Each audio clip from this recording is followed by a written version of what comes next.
Hey everybody, this is the first time we're going to feature my son, and due to privacy stuff, we're just going to call him Taco because that's what he goes by about 90% of the time. So we're going to do a little Q&A session. He's going to answer me. He's going to ask me some questions, and then I'm going to answer the questions. We're going to have our 10 questions for the new year. So here we go. Question one. When did you get started with music? Okay, so I always had a love for music, but like when I first got started playing, um, probably when I was about 15 and a half to 16. And so, yeah, I was pretty young and really enjoyed it. But I'll tell you a little more here with the next few questions. What inspired you to play? Okay, so there was really three different things that kind of inspired me to play. They're kind of random, but it was Guns N' Roses, "Sweet Child of Mine," Judas Priest, song from Stained Class. I can't remember the name of it right off the top of my head. I should have looked that up. And then the movie Crossroads with Ralph Macchio and Steve Vai, and it has a solo at the end that I've always wanted to play. And those three, the songs and that movie were like the top influences. Besides hearing my dad play like early rock and roll around the house, Creedence Clearwater, Buddy Holly, different things like that. Next question. How long did it take you to play a song? So when I first got my first instrument, which we'll get to in a second, um, when I had a guitar, and I took my first lesson, it was pretty much right after the first lesson because I kind of already knew a little bit about playing chords. And I think the first song that I ever learned was The Animals' "House of the Rising Sun." So that was the first song that I played all the way through. And, it's just like three chords. So, next question. How many questions have I asked I think that was the third. you? How long till you wrote your first song and how? Okay, so I always thought playing guitar was and writing songs was really tricky. I always um, I heard songs on the radio and I wrote lyrics all the time. I wrote poetry. I always had this song called "Evil Eye" in my, and I'm doing the eye as I do that. But I always had "Evil Eye" in my head, and I'd write lyrics or whatever. But I didn't know how to put the two and two together. I just thought it was super complicated.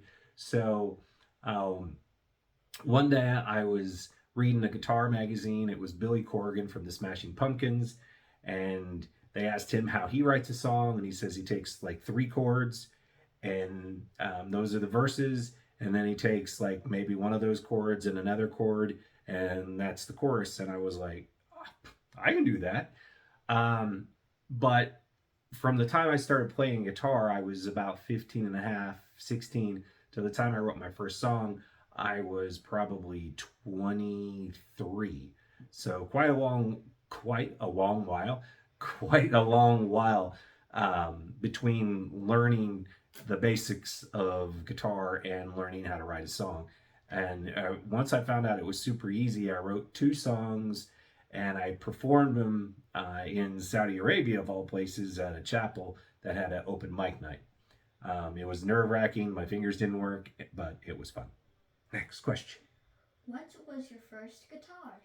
Okay, so um, when my dad had a red Arbor Stratocaster, Strat type guitar, but it was red, and he had that lying around, and I think he bought it from a friend of my brother's that was going into the Marines, and he needed a little bit of money, so he bought the guitar and this little practice amp.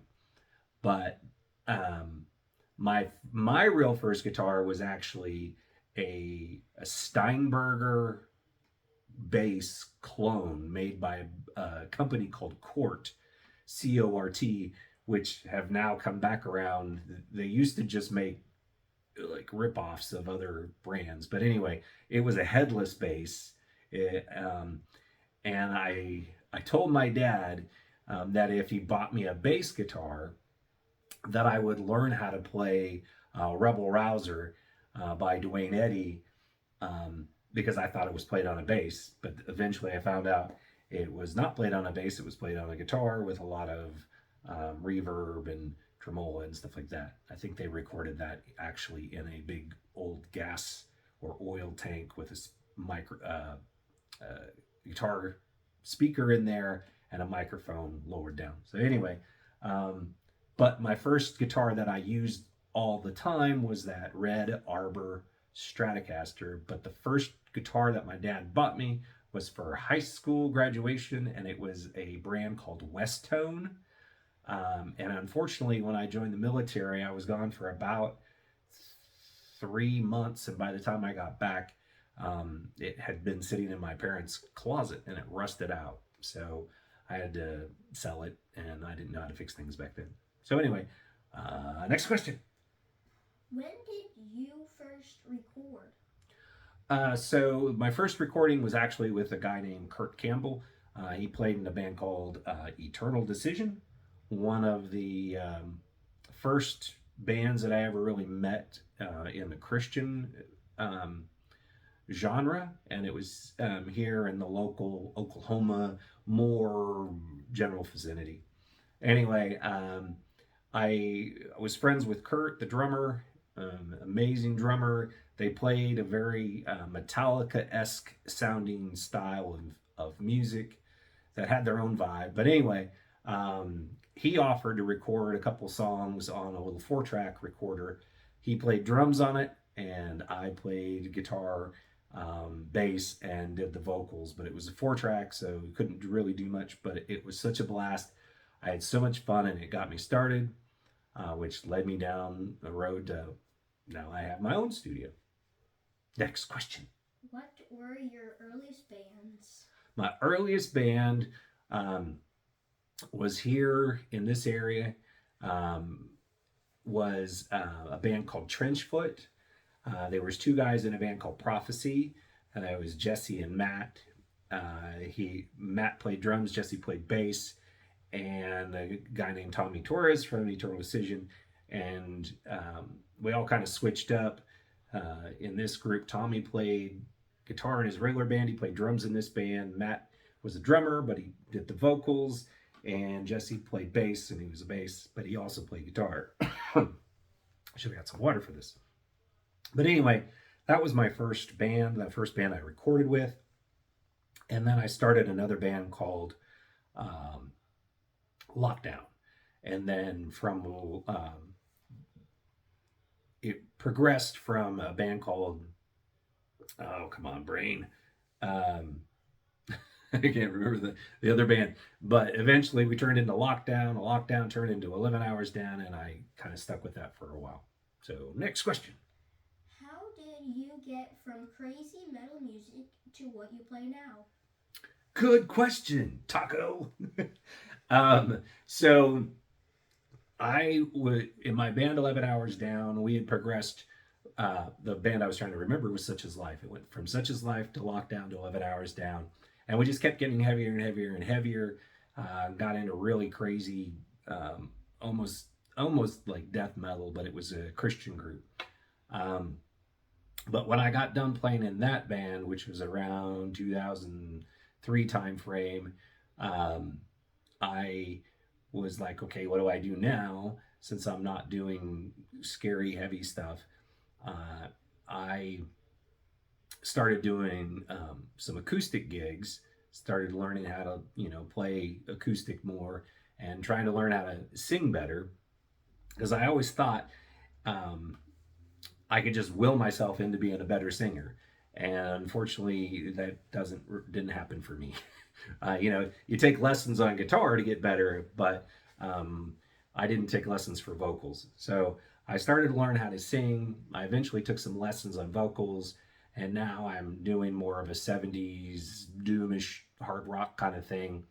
And I didn't want to do the screaming stuff anymore because in the studio just really hurt my head. I could do the screams, but um, I was not breathing right. So anyway, I learned how to breathe right.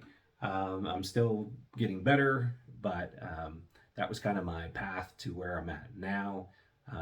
Which I try to add a little gravel to my voice when I'm singing, and a few other things. So there you go. What are your current projects?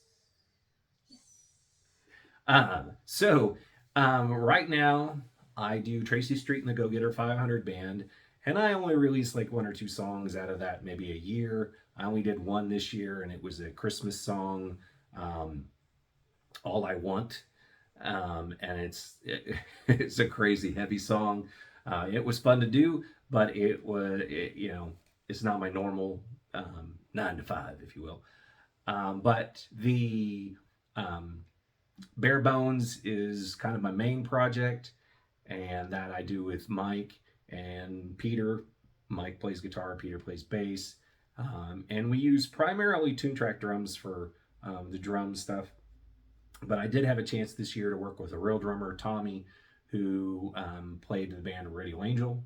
They're getting ready to release. They released the Christmas CD, and they're getting ready to release another one this year, I think. So keep in mind or look that up, Radio Angel. And then, but going forward, um, we're going to release our second Bare Bones album. And then I met a guy this last year. I had done some recording, um, a guy named Bo. And Bo and I are going to work on a track together. So that should be a lot of fun. He's got a very, trying to think of the vibe. It's singer songwriter kind of vibe with a kind of lower octave singing. And anyway, it should be fun. It's going to be different. I like to challenge myself in writing and working with different people. So, next question. What is next for your music, YouTube channel, and life in general? All right. so, um, with music, like I said, we're going to release the second Bare Bones album this year. I have a couple more songs that I'm going to release under the Tracy Street and the Go Getter 500 thing. And then like I said, I got the song that I'm going to be working with Bo. For YouTube, I'm going to keep doing my videos, keep having fun.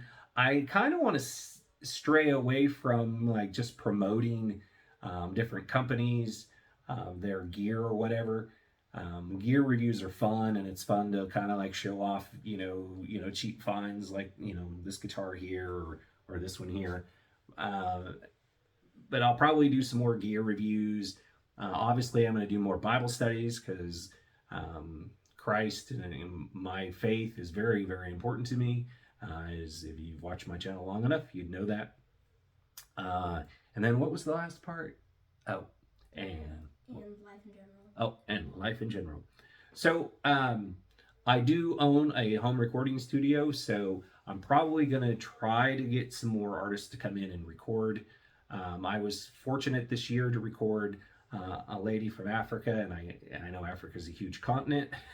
I can't remember exactly where she was from, but it was really fun because she had a producer produce the music for her in Africa, sent it to me, re-recorded the vocals here, was able to record a couple other folks this last year, and so I'd like to do a little bit more of that.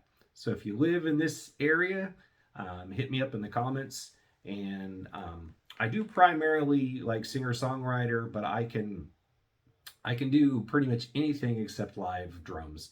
That takes a big drum room, and I'm pretty limited on space. So if you're interested in getting some vocal tracks recorded or working on a song, I can do all kinds of guitar and all kinds of bass and different things like that, keyboards and all that jazz. So that's the YouTube channel, music, and the studio. So those are the things that I plan on doing this year. Taco, do you have any other questions for me? Mm-mm. No more questions. Do you have any questions you can make up yourself? When am I going to be able to be in the next video? Oh, so I am planning on doing a Strat, that guitar right there, a kind of a Strat challenge. So I'm going to try to get all the Stratocasters that I have, and my other son has a Strat. Try to get them all out. Try to get them all tuned up, and we'll do a blindfolded challenge. That's the goal. So, anyway, take care. God bless. See you, Taco. Have a great one. We'll talk to you later. Bye. Oh, don't forget, go ahead and like the video. It won't hurt you. And we're at 202 subscribers. Thank you so much. Happy New Year. And God bless, and subscribe and all that other jazz. And talk to you later. Bye.